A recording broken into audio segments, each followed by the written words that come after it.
Greetings all! Last Outrider here with an impromptu drunk 40K history. More like a drunk GW history. I also got my lime juice. I just finished that off. But I decided to make this video in response to the I love 40K and 40K is fantastic and blah blah blah videos that I've been seeing today by Minor Injury and Chapter Surf Valtrex. And it made me really think. I was originally going to call it an I hate 40K video, but what is 40K? And is 40K still 40K anymore? To answer that question, I started thinking, and I have to go all the way back to what is the history of Games Workshop. And it turned into that. And with drinking, it kind of turned into a serendipitous drunk 40K video, history video. So I'm going to continue with that thread. How was the 40K universe born? That is a fucking good question. Games Workshop was born with Rick Priestley back in around 1975 as a fucking grievance against TSR and Dungeons and Dragons. For some reason, TSR loved literally charging 200%, double the price of their products in the UK. Why? I don't fucking know. This pissed off a bunch of Brits, and they decided to create a competing competitor to Dragon Magazine, which then eventually became Rick Priestley's version of Warhammer Fantasy, and then Rogue Trader in the late 80s. Right. If I remember all of that correctly. It was really a protest movement against TSR. And this leads to a very interesting tidbit of information which you're not going to get from anybody except for the people who were there. And that is, why does it go from Rogue Trader to Warhammer 40,000 3rd edition? I don't know how many times I've heard people say, what happened to, 1st and 2nd edition? There was, for those of us who played it.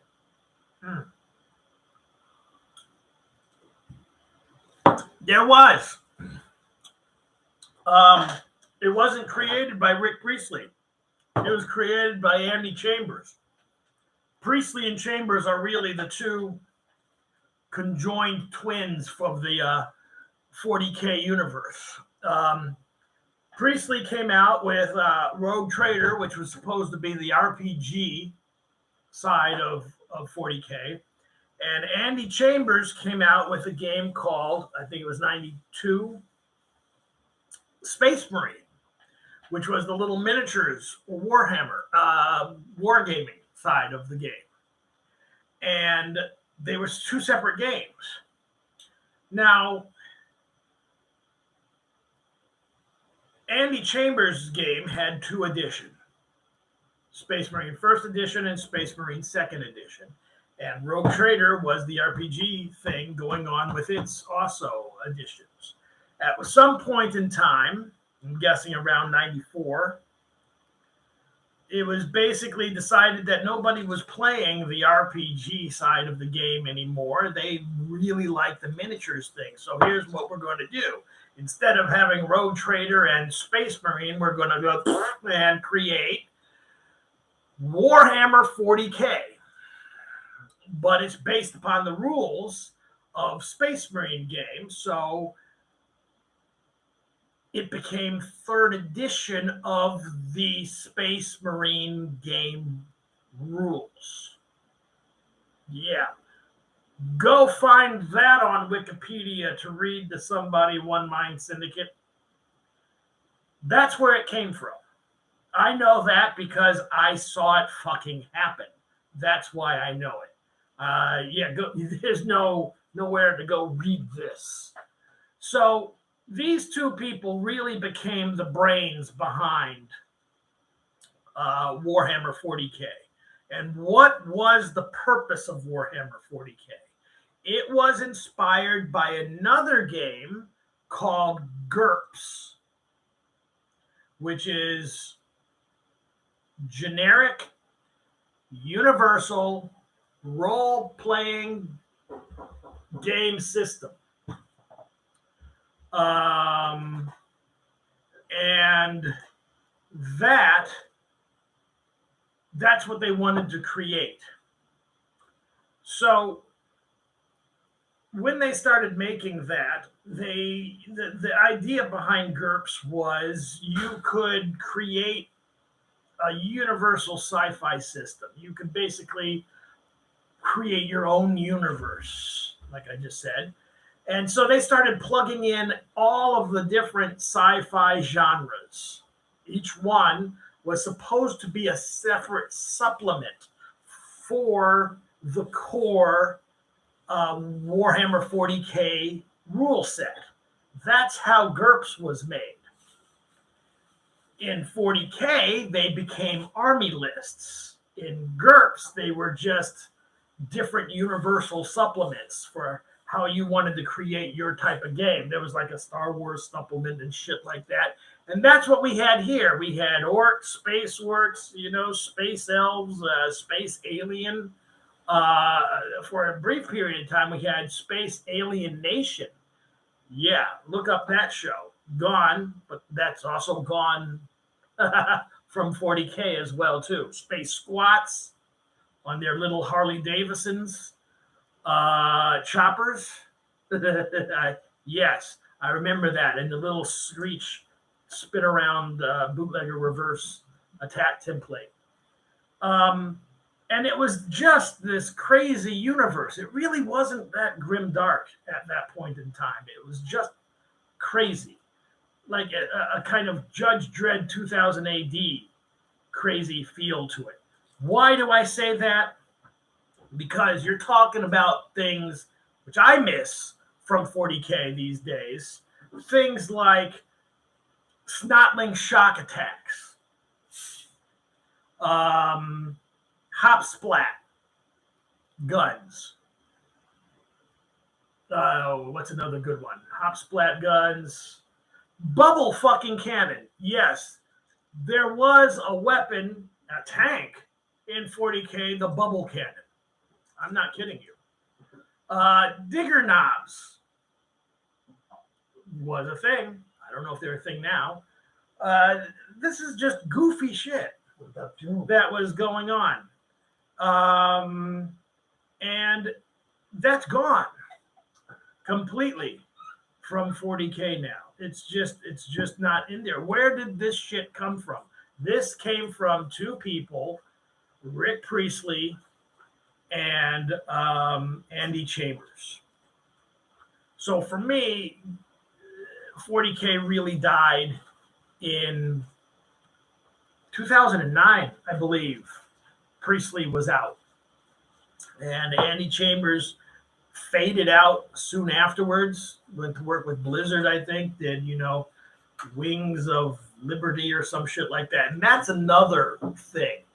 StarCraft should have been and wanted to be a 40K game, but GW turned it down at that time. They thought that the computer game would wipe out the tabletop side of the business. Everybody would just go buy the computer game and nobody would fucking buy figures anymore. And so, no, they didn't do it. That's a triggering thought. But yeah, not happy about them turning down Blizzard. So, next, we have, in GW history, we have this kind of schism. GW is a co-joined company back in the 90s. You had Games Workshop, which was the gaming side of the company, and you had Citadel miniatures slash paints, which was the revenue side of the company, and a big partition between the two. And as Games Workshop grew, there became a kind of competition between these two, the personnel in these two sides. And let me make this clear right now. I have nothing against a good business model. I have nothing against a company wanting to make money to continue to survive. There have been plenty of games that I played that have gone out of business simply because they couldn't make fucking money. I'm glad Games Workshop did not go down that path. Otherwise, these videos wouldn't even be existing today. So, Rick Priestley, Andy Chambers were the creative side of the GW universe. Now, I should mention that there is also a Jarvis Johnson and a Gav Thorpe. I'm not going to talk as much about them because I remember very clearly back in those days, they were basically in a playtester role. So Chambers and Priestley would create something, and they would be the people kind of called in to play test it more than anything else. That was their main, and feedback on it, more than creating real stuff themselves, from what I saw of them doing in the company. Now, where was I at? Oh, yes. Citadel and GW were two different entities. Okay? And much of the revenue that kept GW going came from Citadel miniatures and paints. And they basically created the games that you would then buy miniatures and paints to do the hobby side. As they grew, the competition between these two sides of the company came to a head in the early 2000s of what's going to be the future of this company. We're not just going to keep it as Citadel and GW. We want the whole thing to come together. And there was this one guy. He was in sales. He was a top sales agent. Then he went into the marketing. Then he became the head of the marketing department. And then I think he became CEO. But he was on the pure business. He is, no, don't get me wrong, he's a gamer. But he had the opinion that the creatives of the company come second to the business people of the company. And rightly so, right? He's saying we make the money without you, without us doing our jobs well, you wouldn't be able to make any more games. I vehemently disagreed with him because I would say it's a chicken and an egg situation. If the creatives don't create a product, you have nothing to sell.